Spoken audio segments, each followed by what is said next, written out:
Emmanuel Macron est élu président de la République ce dimanche soir. Les militants d'En Marche réunis à l'hôtel Mercure de Carcassonne ont célébré leur victoire.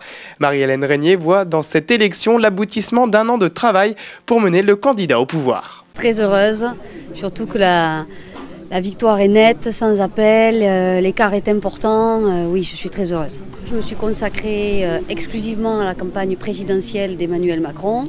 Il y avait un travail important à faire, puisqu'on partait de zéro.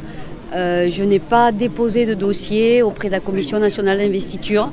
Et cette commission a travaillé sur tous les dossiers, mais il y a quand même eu 12 000 candidatures sur le territoire national. Il y en a eu plusieurs sur toutes les circonscriptions de l'Aude, donc il n'y a pas de difficulté pour qu'ils trouvent les bons candidats pour notre département.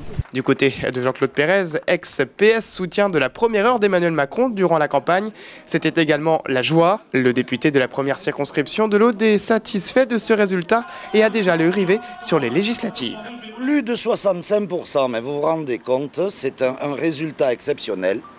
Dans le contexte de notre pays qui a vu s'opposer pendant une très longue période les Français entre eux, on en était arrivé presque les uns les autres à douter, de se dire que peut-être que l'élection de Macron était acquise, mais est-ce que les Français lui donneraient une large ou pas majorité pour pouvoir être élu président de la République à 39 ans?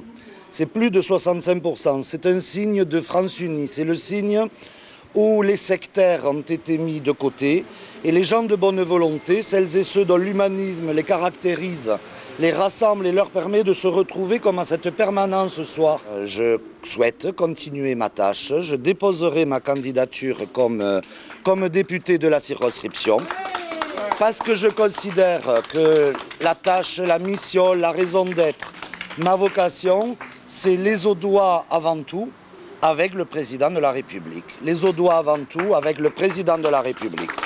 Jean-Claude Pérez a rejoint ensuite l'hôtel Mercure pour célébrer la victoire avec les militants d'En Marche.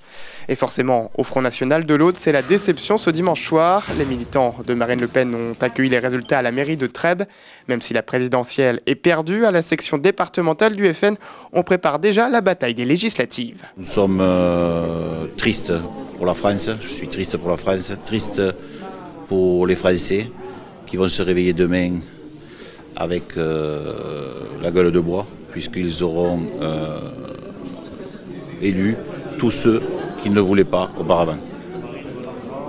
Donc maintenant, nous avons bien entendu perdu avec les honneurs, puisque tout le monde était contre nous, que ce soit les médias, tous les partis politiques bien sûr. Mais nous nous préparons pour les législatives.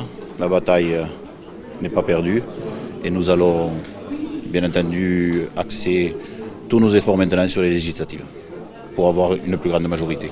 À Carcassonne, Emmanuel Macron est arrivé en tête avec 60,08% des voix contre 39,92% pour Marine Le Pen.